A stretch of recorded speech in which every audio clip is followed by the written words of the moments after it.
사랑하는 자에게 잠을 주신다는 제목으로 하나님 말씀을 전하도록 하겠습니다.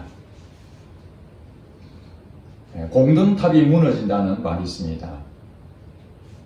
우리가 열심히 수고하고 목적을 이루기 위해서 최선을 다하지만은 이제 그것을 완성하는 그 과정에서 마무리를 보지 못하고 그 탑이 와르르 무너지는 일들이 우리 세상에 얼마나 많은지 모릅니다. 예전에 제가 드라마를 본 적이 있는데 그 사람은 매우 가난한 사람이었습니다. 그래서 어떻게든지 돈을 많이 벌고자 하는 마음으로 공장에 취직을 하고 먹을 걸 먹지 아니하고 잠도 줄여가면서 돈을 악착같이 모으기 시작했습니다. 때가 되어서 결혼도 하고 자녀도 놓고 그러지만은 이제 더 넓은 집으로 가기를 원하는 가족들 앞에 자기가 목적하는 그 돈이 액수가 채워질 때까지는 우리가 고통을 감수를 해야 된다. 그래서 여전히 그는 결혼했음에도 불구하고 먹을 것 줄이고 놀러 가지도 않고 최선을 다해서 열심히 일을 했습니다.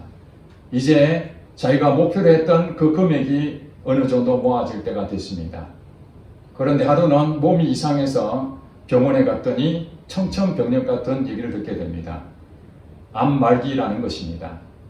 이제 3개월밖에 남지 않는 그 소식을 듣고 돌아오면서 그 가족들이 왜 그러냐고 물어보는데 자기 자신의 그동안 살아왔던 것이 주마등처럼 지나가는 것입니다.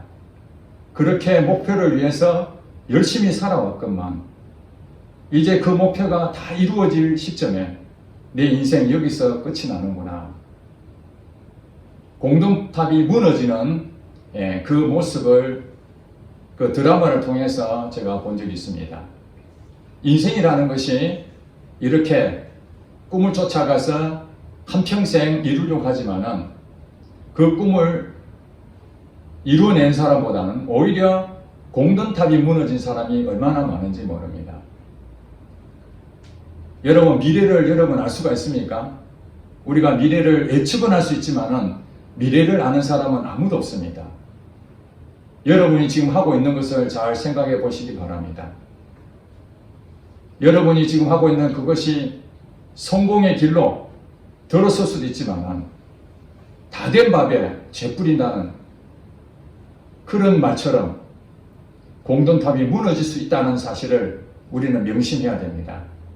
그것에 대해서 다윗의 아들이었던 솔로몬 왕이 그가 인생을 살면서 수많은 재물과 부귀영화를 누렸는데 결국에는 남는 것이 무엇인지 그것을 잠언과 또 전도서와 또 시를 남겼습니다. 오늘 본문 내용을 보면은 시편 127편 말씀은 솔로몬의 시다 이렇게 소개하고 있습니다.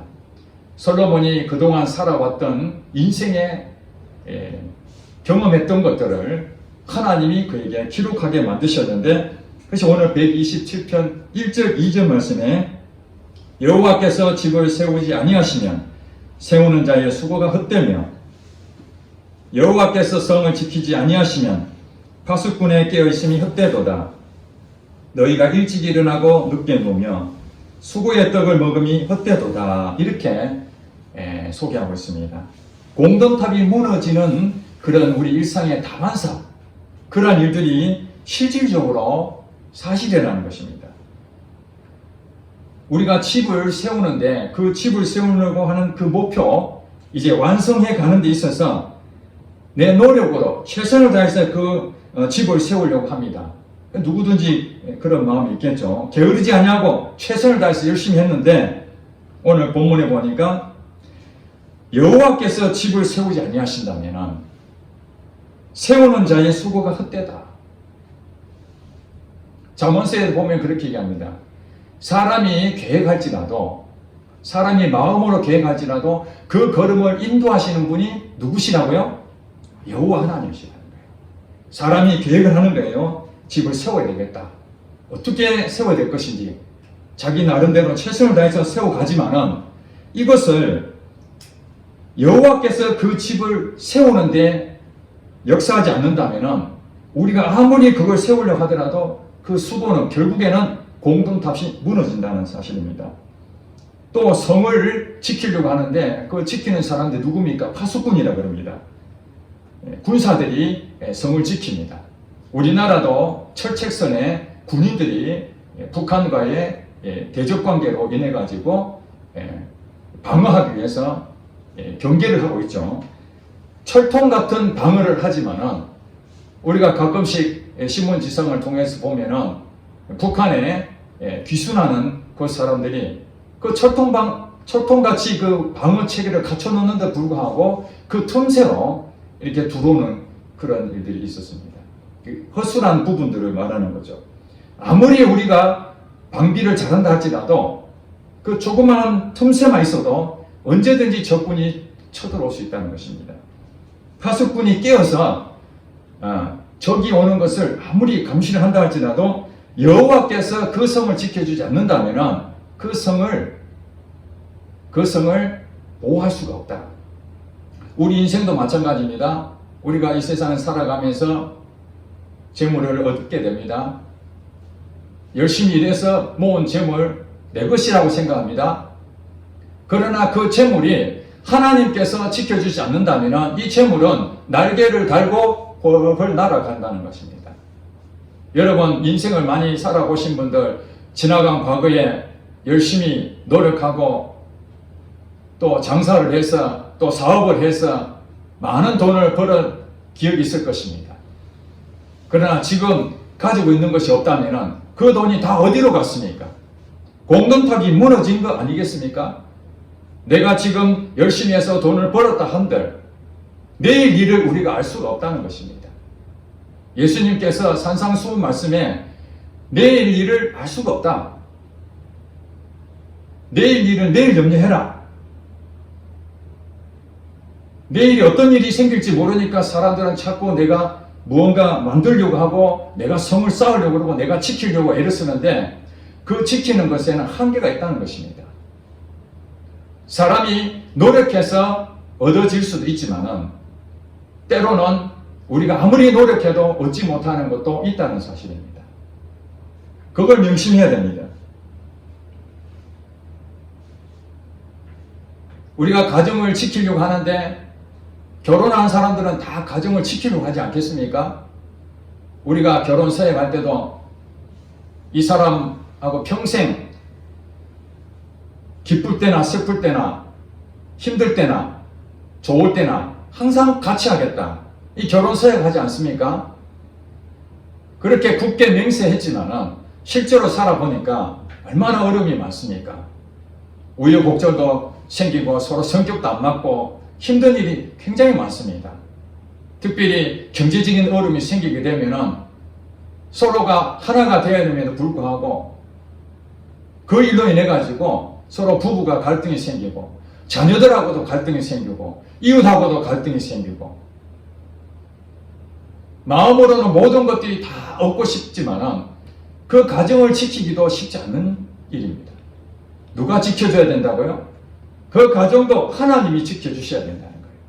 결혼서약은 그 두 사람이 했을지라도 이제 하나님을 믿고 이 가정을 지켜주시는 분은 오직 하나님이시다. 우리가 자녀들을 교육하는 것도 마찬가지입니다. 내가 그 자녀들을 훌륭한 인물로 키워야 되겠다. 그런 결심을 해보지만은 현실은 어떻습니까? 말도 듣지 아니하고 내가 원하는 기대만큼 수준에 미달될 때에 그 부모는 참 좌절을 경험하게 됩니다. 실망스럽습니다. 이 아이의 미래를 볼 때에 가슴이 아픕니다. 그러면은 그 아이에 대해서 기대를 했던 것이 무너져가지고 자녀와의 관계가 더 악화되는 일이 얼마나 많습니까? 공동탑이 무너지는 것이죠. 이 세상에 태어나는 모든 자녀들은 태어날 때에 축복 속에서 태어날 것입니다. 앞으로 이 자녀에 대한 기대가 얼마나 큽니까?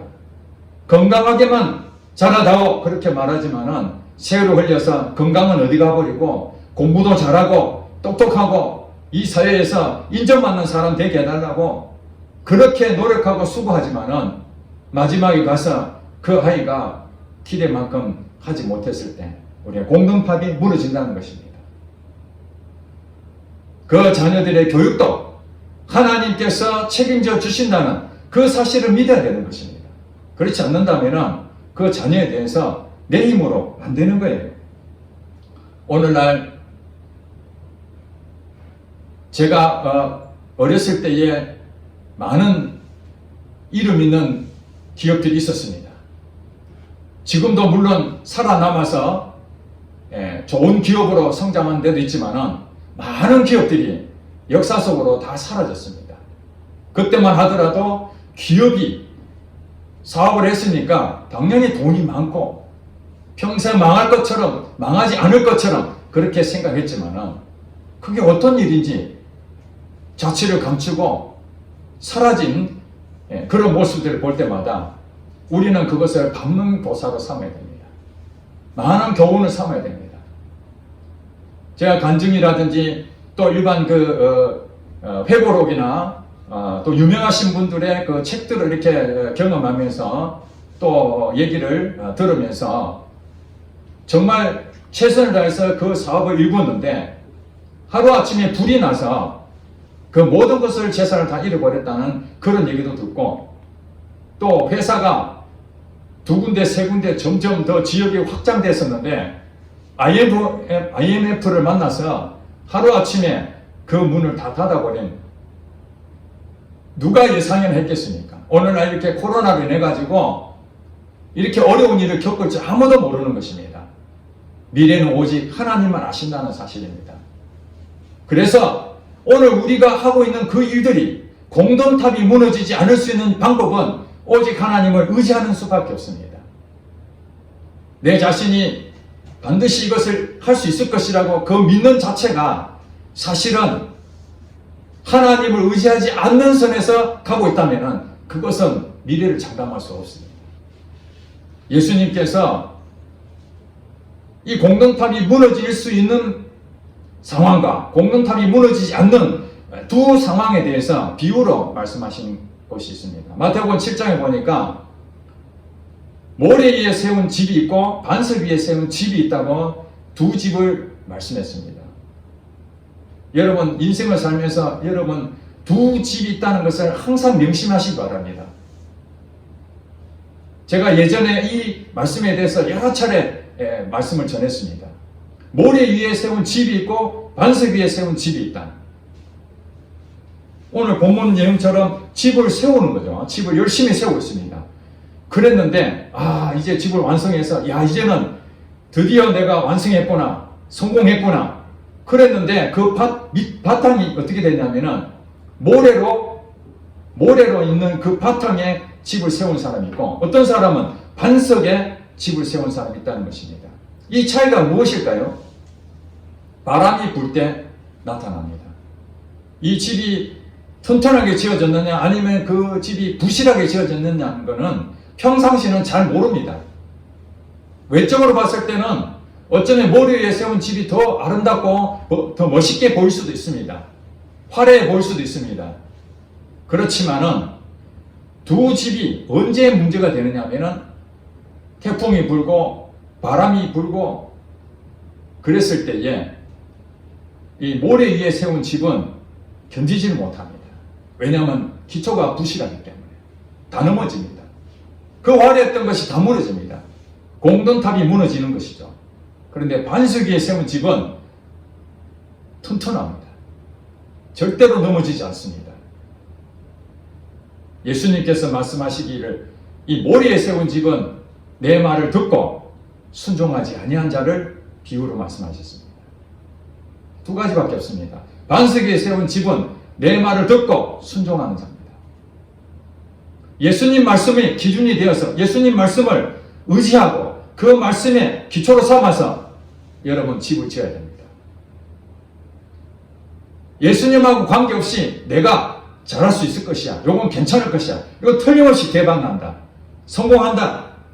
그렇게 해서 아무리 열심히 노력해본들 모래 위에 세운 집이라는 거예요. 그것은 여호와께서 집을 세우지 아니하시면 세우는 자의 수고가 헛되다. 열심히 노력했는데 모래에 세운 집이기 때문에 다 넘어지는 겁니다. 여러분 인생 살면서 한번 돌이켜 보시기 바랍니다. 하나님이 말씀하셔서 그 말씀을 붙잡고 그 세운 집은 지금 당장에는 눈에 보이지 않고 그러지만은 결국에는 반석 위에 세운 집이라서 아무리 어려움을 겪어도 결코 흔들리지 않습니다.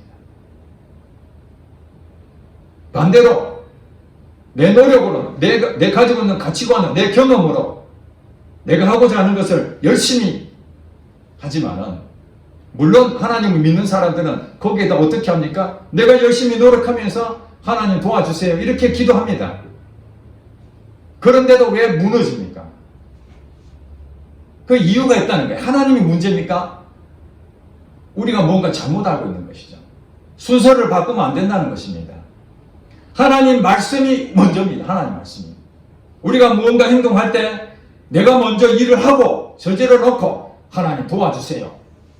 이것도 물론 기도입니다. 하지만은 하나님이 그건 하면 안 돼. 그러면 여러분 접을 수 있습니까? 내가 열심히 하고 있는데 하나님이 내게 그건 하면 안 돼. 그러면 예 알겠습니다. 이렇게 접어야 되는데 하나님이 내가 하고 있는 일을 끝까지 나를 도와달라고 그렇게 기도하는데 하나님 만약에 그게 아니다 그러면은 접을 수 있는 방법이 없잖아요. 일은 다 펼쳐놨는데 내가 얼마나 노력했는데 여기서 접을 수 없겠는가? 안 됩니다. 하나님 도와주세요. 끝까지 성공시켜주세요. 그런데 그것이 하나님이 기뻐하시고 원하시는 일 같으면 하나님이 도와주시죠. 내가 먼저 행했다 할지라도 하나님한테 안 물어보고 내가 그 결정했다 할지라도 하나님이 그 일이 참 선한 일이다, 좋은 일이다. 그럼 하나님께서 도와주실 것입니다. 그런데 그것이 만약에 하나님이 기뻐하시지 않는 그런 일인데 자기가 일을 벌려놓고 하나님 도와주세요 하면 하나님이 도와주면 안 되잖아요. 하나님은 우리를 살리려고 하는 건데 아이가 아빠 칼을 달라고 그러면은 그 아이가 그 칼을 어디에 쓸 것인가?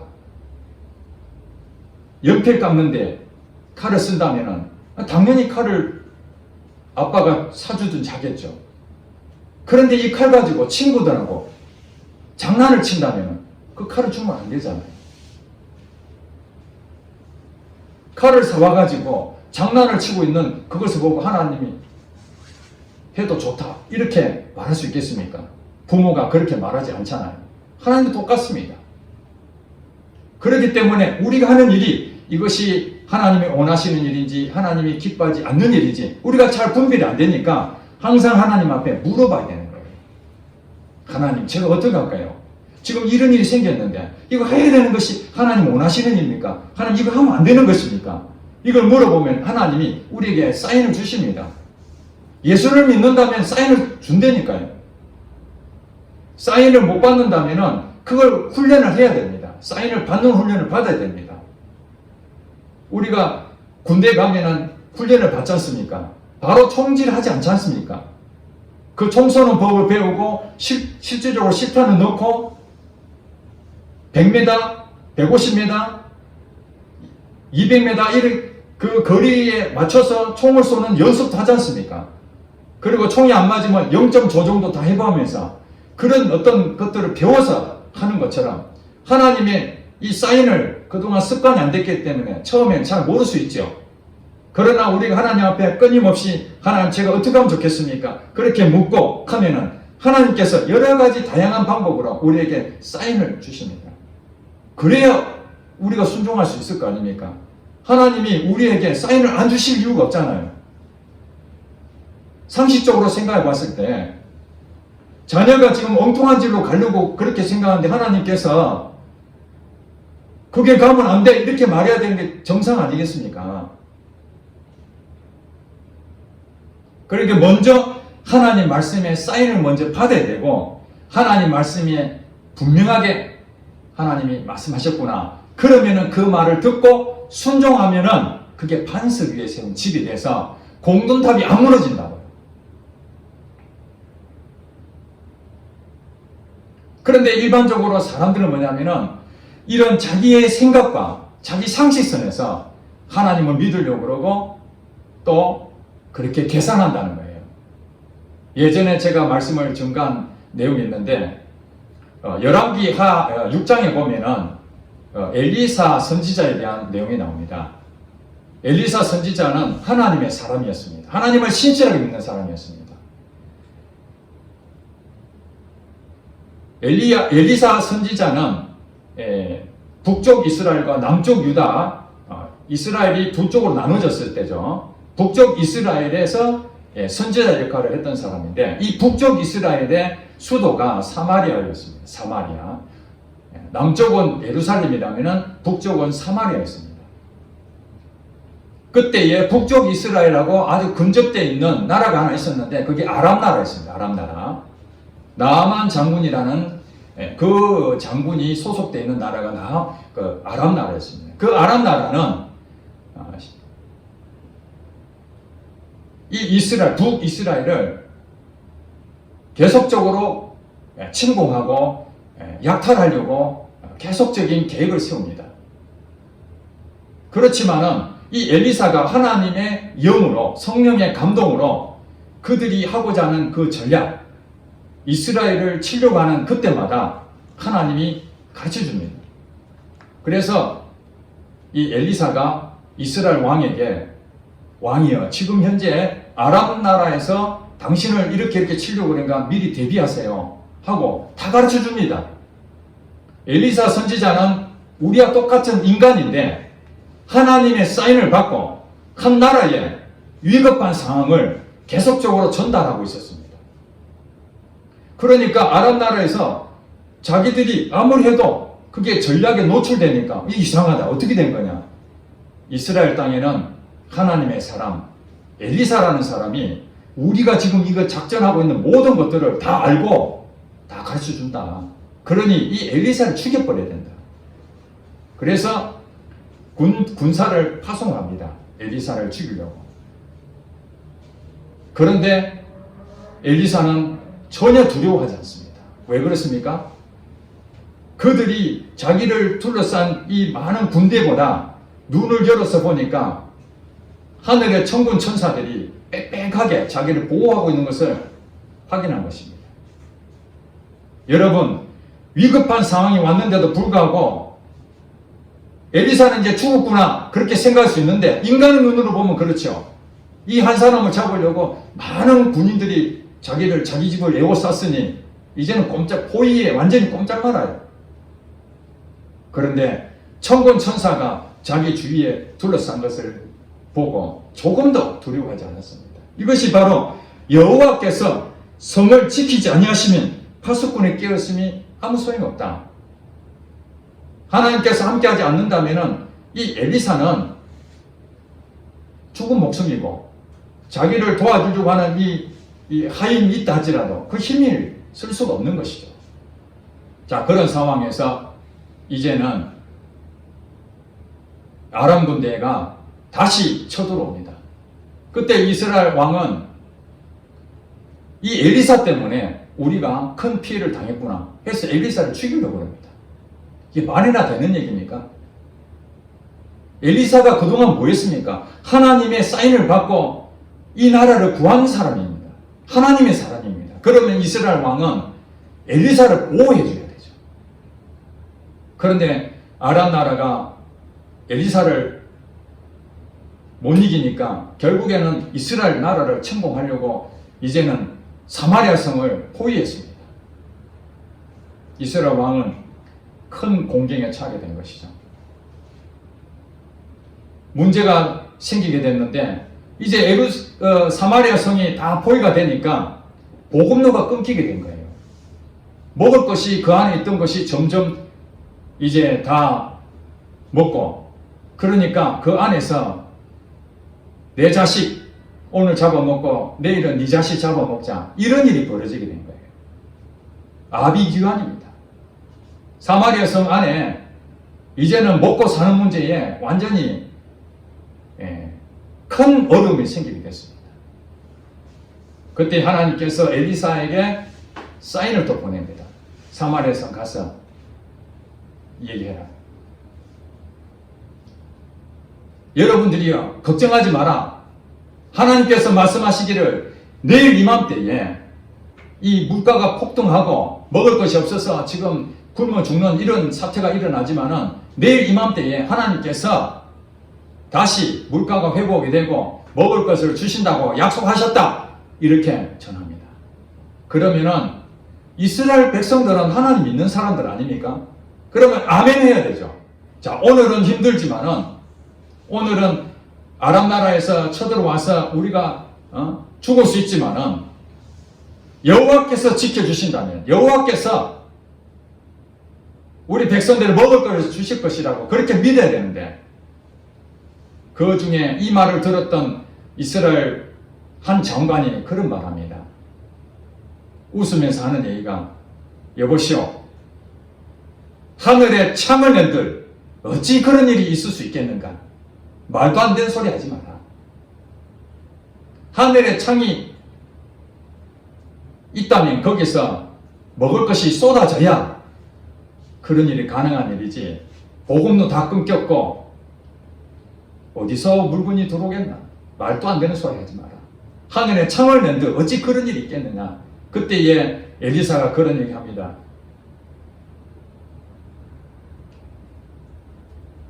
당신이 내일 이 모든 것들이 하나님이 역사하신 것을 네 눈으로 보게 될 것이다. 그러나 너는 먹지 못하고 죽는다. 무슨 말이죠? 믿지 못한 사람들이 경험하는 게 뭡니까? 자기 상식으로 설마 이런 일이 있을 수 있겠어? 하나님 말씀을 믿지 못하면은 그거는 아무것도 기적을 체험할 수 없고 사망에 이른다는 거예요. 결과적으로 그 다음날 그 주변에 있던 나병 환자 4사람이 이래도 죽고 저래도 죽으니 차라리 아람 나라에 가서 항복이나 하자. 그래서 아람 나라에 갔더니 아람 나라 한 명도 없는 거예요. 하나님께서 간밤에 아람 나라에 놀라운 어떤 역사를 일으키셔서 그들이 혼비백산하고 도망가 버린 거예요. 이스라엘 백성들이 쳐들어온 줄 알고 놀래가지고 도망가 버렸어요. 뭘 놓고 도망갔겠습니까? 먹을 걸 다 놓고 도망간 거예요. 그래서 이 나병 환자 4사람이 자기들 먹을 거 챙기고 성에 다 얘기해가지고 그 있었던 전리품들 전부 다 이스라엘 백성들이 다시 다 가져가서 회복이 됐다는 것 아니겠습니까? 이 미래를 누가 합니까? 그 장관은 미래를 몰랐습니다. 내일 일이 무슨 일이 일어날지 몰랐기 때문에 믿지 못하는 것입니다. 하나님 말씀이 진리라는 것을 성경에 가르쳐주고 있지만은 그것이 바로 우리 삶의 실제가 되어야 된다는 것입니다. 예수를 믿는 사람이 어떤 사람이냐? 오늘 본문에 보니까 자, 그러므로 2절에 중간에 보면 그러므로 여호와께서 그의 사랑하시는 자에게는 잠을 주시는도다. 불면증 환자에게 아주 특효약 같은 그런 메시지 같죠. 사랑하는 자에게 잠을 주신다. 잠을 잔다는 것은 정말 즐거운 일입니다. 저녁에 잠을 자려는데 잠이 안 오면은 그만큼 힘든 일이 없습니다. 저도 가끔씩 불면증에 시달릴 때가 있습니다. 1시 넘어 2시, 3시, 4시 돼도 잠을 안 오는 거예요.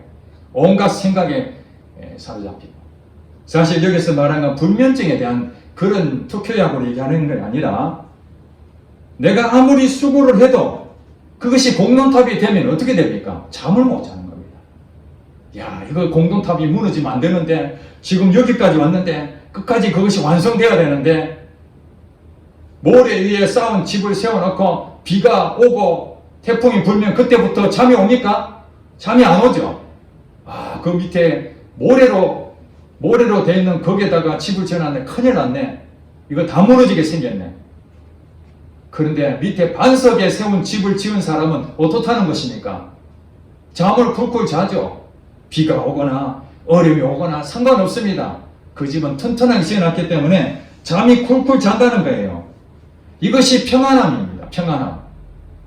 예수를 믿는다는 사람들은 우리가 평안함으로 사는 것입니다. 염려하고 근심하는 것은 우리가 믿음이 없기 때문에 그래요. 내일 일에 대해서 걱정하는 것이죠. 내일 일을 위하여 염려하지 마라. 내일 일은 내일이 염려할 것이요. 한 날 괴로움은 그날이 족하니라. 오늘 하루만 여러분 생각하시기 바랍니다. 왜 내일 것까지 걱정하십니까? 오늘 것만 하더라도 우리가 감당하기 어려운데 내일 일까지 생각해서 미래에 대한 일어나지 아니할 잘못된 그런 것 때문에 마음이 상할 필요가 없는 것입니다. 예수님을 믿는다는 건 평안을 주는 것입니다. 만약에 여러분들이 평안이 없다면 기도해야 되는 거예요. 그래서 기도하는 거예요.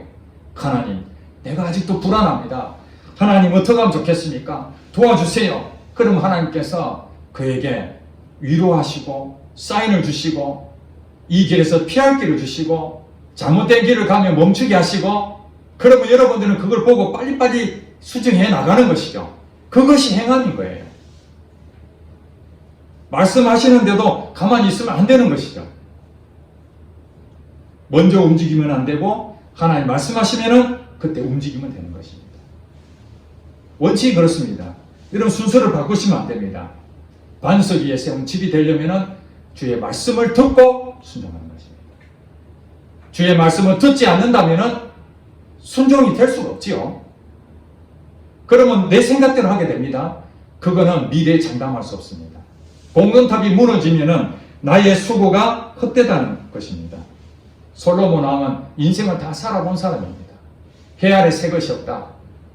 해 아래 수고하는 그것이 우리 사람에게 무엇이 유익한가? 유익한 것이 별로 없다.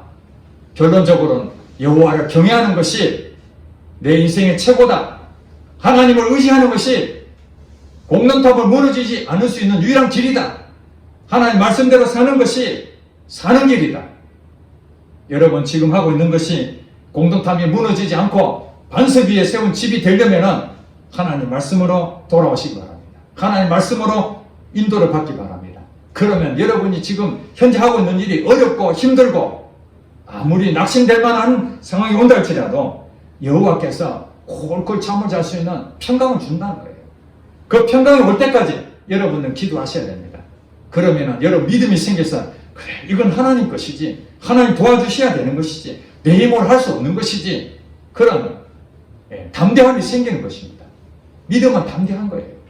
우리가 믿지 못하기 때문에 불안하고 걱정하고 근심하고 그런 것이죠. 회개하고 주께로 다시 돌아와서 하나님 역사해 주시옵소서. 그래서 여러분 마음이 평안해진다면 그건 다 이기는 겁니다. 오늘 이 말씀 반드시 기억하고 모래 위에 세운 집이 되면 안 되고 반석 위에 세운 집인지를 여러분 항상 살펴보시고 모래 위에 세운 집은 너무 무너질 수밖에 없다. 반석 위에 세운 집은 지금 어려워도 반드시 하나님께서 지켜주신다. 하나님만 의지하면 하나님께서 내 인생 길을 열어주실 것이다. 믿습니까? 기도하겠습니다.